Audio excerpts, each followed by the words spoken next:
अनुप्रिया पटेल के पति जो मंत्री हैं वो भी तो रोना रो चुके, संजय निषाद रो रहे हैं, राजभर जी भी तो बोल ही रहे हैं। कौन सुखी है? ये न गरीबों का इस समय ठंडक में कंबल वितरण हो रहा है, न पूरा आवास गरीबों को मिल रहा है। तो पूरा सब मुद्दा है। इन्होंने कहा था हम रोजगार देंगे, एक पैसे का कहीं रोजगार नहीं दे रहे हैं। चौहान बिड़हर जैसा पुल दिया, अलगू चौहान ने देईसाण से लेकर के पीड़िया तक का रोड दिया। अलगू चौहान ने सुबखरी में अभी एक बड़ा सामुदायिक हाल स्वीकृत करवाया, बन रहा है।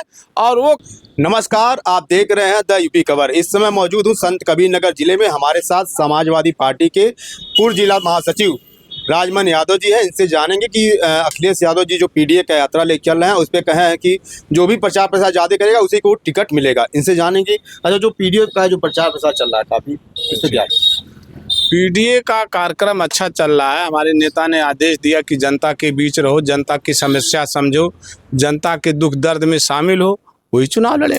तो ये कैसे मतलब क्लियर करेंगे कि कौन ज़्यादा जनता के बीच जा रहा है, कैसे कैसे पता चलेगा? हमारे नेता को पूरी चीज दिखाई देती है, उनके पास सारी चीज हैं, व्यवस्था है।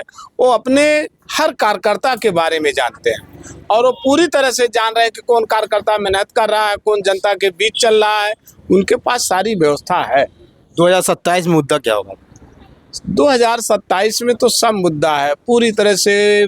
जिनका योगी जी की सरकार फेल, न खाद मिल रहा है, न बीज मिल रहा है, न डाई मिल रही है, न नौजवानों को नौकरी मिल रही है, न गरीबों का इस समय ठंडक में कंबल वितरण हो रहा है, न पूरा आवास गरीबों को मिल रहा है। तो पूरा सब मुद्दा है। इन्होंने कहा था हम रोजगार देंगे, एक पैसे का कहीं रोजगार नहीं दे रहे हैं। रोजगार तो मिल रहा है। उत्तर प्रदेश पुलिस वाली जो परीक्षा हुई है अभी, पुलिस वाली भर्ती नहीं, 10 साल में बता दीजिए कि कितनी भर्तियां आज तक हुई और कितने लोग नौकरी पाए। कहीं एक भी विभाग में कोई नौकरी नहीं मिली। 5-10 साल के अंतर्गत देखिए, इसके पहले कुछ विधायक थे, इसका अब इस समय गणेश चौहान है। इन दोनों में क्या विकास हुआ किसमें ज्यादा? आप बताइए। अलगू चौहान बिड़हर जैसा पुल दिया, अलगू चौहान ने देईसाण से लेकर के पीड़िया तक का रोड दिया। अलगू चौहान ने सुबखरी में अभी एक बड़ा सामुदायिक हाल स्वीकृत करवाया, बन रहा है। और वो कई 100 करोड़ों रुपया का सुबखरी का जो है हॉस्पिटल आज बंद पड़ा हुआ है। अलगू चौहान ने द्वाबा क्षेत्र में वो विकास दिया।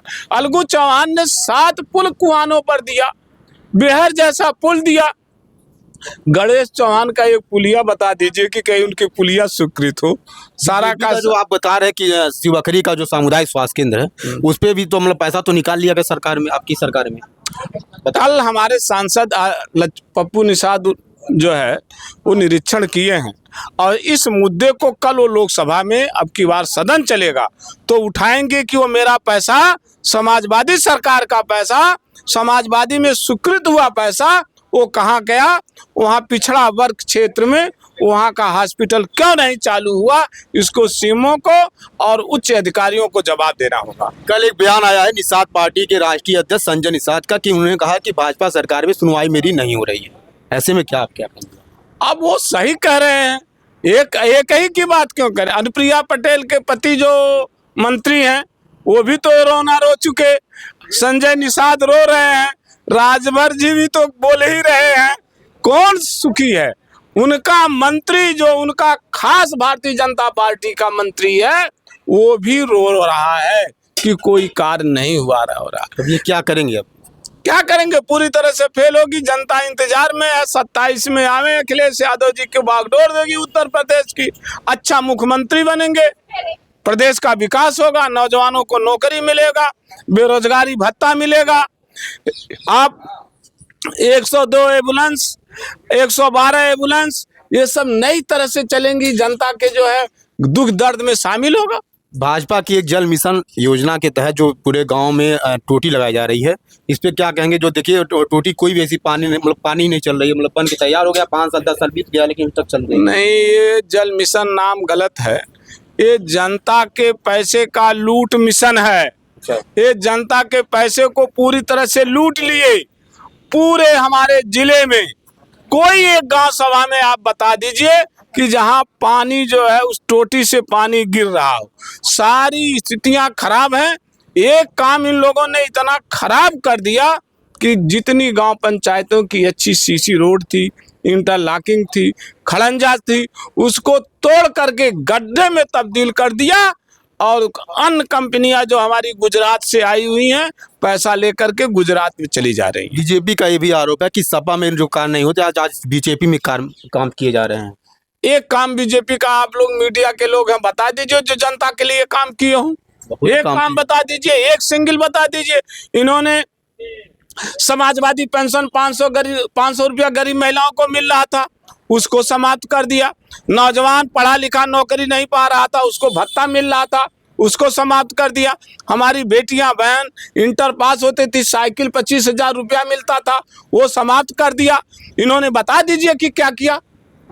कहीं भी एक मुद्दा कहीं जो है इन लोगों ने किया हो। 2500 रुपया हमारे नेता ने कहे थे कि सरकार बनेगी तो गरीब महिलाओं को, पिछड़ा किसानों को पेंशन देंगे। इन्होंने क्या पैसा दे रहे हैं? किसान सम्मान निधि मिल रहा है। किसान सम्मान निधि का पैसा, वो जो 600 रुपया 500 रुपया मिलता था समाजवादी पेंशन, एक परिवार में 2 महिलाओं को, उसको रोक करके वो किसान सम्मान निधि के नाम से दे दिए। वो भी किसानों को नहीं मिल रहा है। उसमें 50% किसानों का कहीं आधार कार्ड के नाम पर गलत कर रहे हैं, कभी जो है खाते के नाम पर एक अक्षर पे गलत कर दे रहे हैं। ये वो भी धोखा है, वो भी पूर्ण रूप से किसानों को नहीं मिल रहा है। बीजेपी ने संत कबीर नगर में क्या विकास किया? आप संत कबीर नगर के राजनीति करते हैं, क्या विकास किया? बीजेपी ने संत कबीर नगर में एक विकास किया है कि साड़ छुड़वा दिया है। किसानों के सारे फसलों को बर्बाद कर रहे हैं और ठंडक में किसान जाकर के खेत की रखवाली कर रहा है, उससे ठंडक से किसान मर रहे हैं और साड़ों की व्यवस्था इन्होंने अब तक नहीं कर पाए। ये समाजवादी पार्टी के पूर्व जिला महासचिव थे राजमन यादव, जो इनसे खास बातचीत हुई। ये तब तक लिए नमस्कार।